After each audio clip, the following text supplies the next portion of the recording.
ক্রিকেটের জন্য তো অবশ্যই ক্ষতি। ক্রিকেটীয় কারণে যদি হচ্ছে বাদ পড়তো বাংলাদেশ, তখন হচ্ছে নিশ্চয়ই সেটা হচ্ছে খারাপ লাগার কোনো বিষয় ছিল না। অক্রিকেটীয় কারণে হচ্ছে আ খেলা হচ্ছে না। সব মিলিয়ে আসলে বাংলাদেশকে কতটা মিস করছেন আসলে?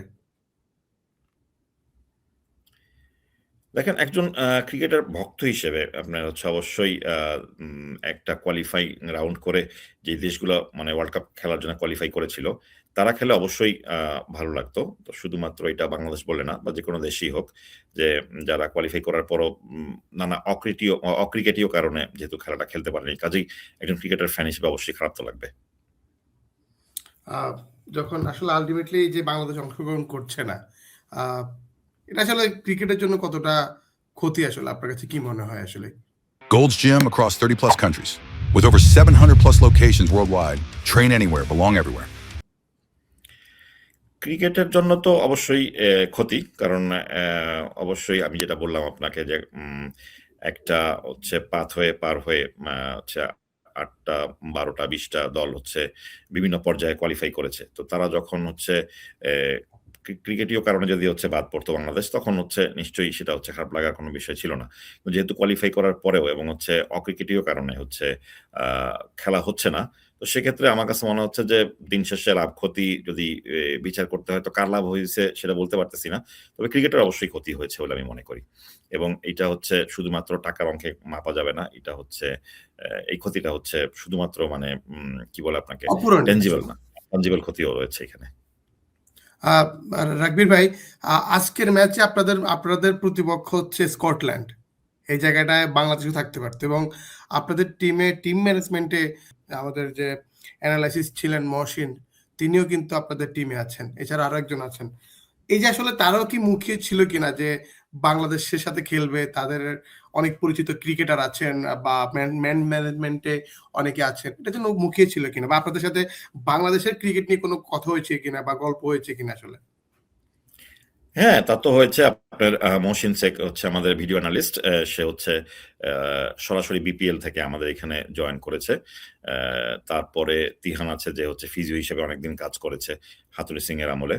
তো বিভিন্ন সময় তারা বিভিন্ন গল্প তো করে এবং নিশ্চিতভাবেই মহসিন ভাই বলছিল যে ছেলেরা আসলে আবার দেখা হইতো, ভাল লাগতো। তো এখন যেহেতু আসতেছে না তো কিছু খারাপ লাগা তো কাজ করবেই।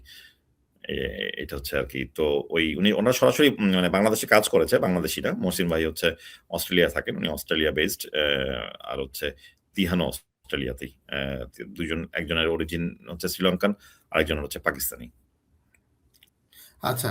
আ এই যে আসলে দেশের ক্রিকেটে তো একটা খারাপ সময় যাচ্ছে যেহেতু বিশ্বকাপ খেলছে না। কিন্তু আবার দেখা যায় যে বাংলাদেশকে সাপোর্ট দিতে গিয়ে দেখা যায় যে আ পাকিস্তান আবার একটা গুরুত্বপূর্ণ ম্যাচ ভারত এবং আ পাকিস্তান ১৫ তারিখের যে ম্যাচটা, সেই ম্যাচে খেলবে না।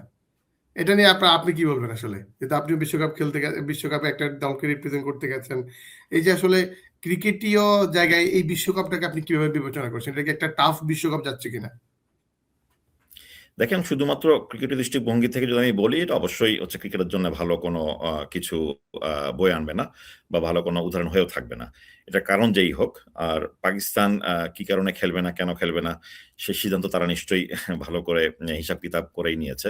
তো এখানে আমার আসলে কিছু বলার নেই। তবে যেটুকু বলব সেটা হচ্ছে যে বিষয়গুলো ঘটেছে মানে ওয়ার্ল্ড কাপ শুরু হওয়ার আগ থেকে এবং হচ্ছে এখনো যে বিষয়গুলো শোনা যাচ্ছে, সেসবগুলোর কারণেই কিন্তু মূলত অক্রিকেটীয়।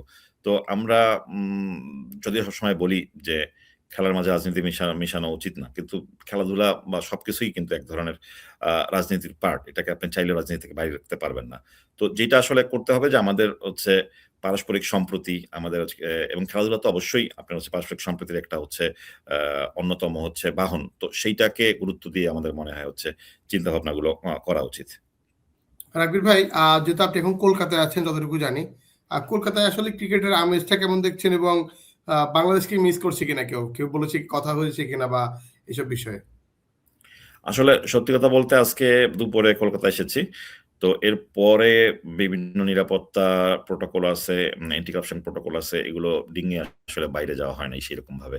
তো এইটা আসলে বলতে পারতেছি না যে বাইরে মানুষ কি ভাবছে। আচ্ছা, কেমন নিরাপত্তা আসলে কলকাতায় এখন আছে? যদি একটু বলতেন, কলকাতার নিরাপত্তা নিয়ে একটু যদি বলতেন। নিরাপত্তা যতটুকু আমাদেরকে দেয়া হয়েছে আমরা দল হিসেবে সন্তুষ্ট। হ্যাঁ, অনিরাপদ কেউ বোধ করতেছে না। মোটামুটি সবার সাথেই কথা হয়েছে। নিপা ভাইরাস নিয়ে একটা হচ্ছে আমাদের বাংলাদেশ যেহেতু বিশ্বকাপ খেলছে না, বাংলাদেশের একজন মানে বাংলাদেশের যেহেতু আম্পায়ার বা ধারাভাষ্যকার অনেকেই যাচ্ছেন বিশ্বকাপে বিভিন্ন দেশে, শ্রীলঙ্কাতে যাচ্ছেন বা আম্পায়াররা ভারতে আছেন। তো আপনিও একজন রাকবির হাসান, যিনি আসলে বাংলাদেশী কিন্তু ভিন্ন ভূমিকায় বা ভিন্ন দেশের ভূমিকায়। বাংলাদেশি দর্শকরা যেহেতু বিশ্বকাপটা এবার সেভাবে তাদের দল নেই, সাপোর্টও করছে না, সেই দর্শকগুলো কি আসলে রাকবির হাসানের জন্য ইতালিকে সমর্থন করবে কিনা? নতুন তার সম্ভাবনা নিয়ে আসছে, তাদের ক্রিকেটে সামনের পথ চলা নিয়ে আসলে বাংলাদেশি দর্শকদের চাইবেন কিনা আপনি? না দেখেন, আমি ব্যক্তি রাগবির অনেক ক্ষুদ্র একটা বিষয়। তো বিষয়টা হচ্ছে এমন না যে আমার জন্য সাপোর্ট করতে হবে। তবে যেটা আমি বলব যে একসময় বাংলাদেশ অ্যাসোসিয়েট কান্ট্রি ছিল এবং অ্যাসোসিয়েট কান্ট্রিতে কান্ট্রি হিসেবে ওয়ার্ল্ড কাপ খেলেছে।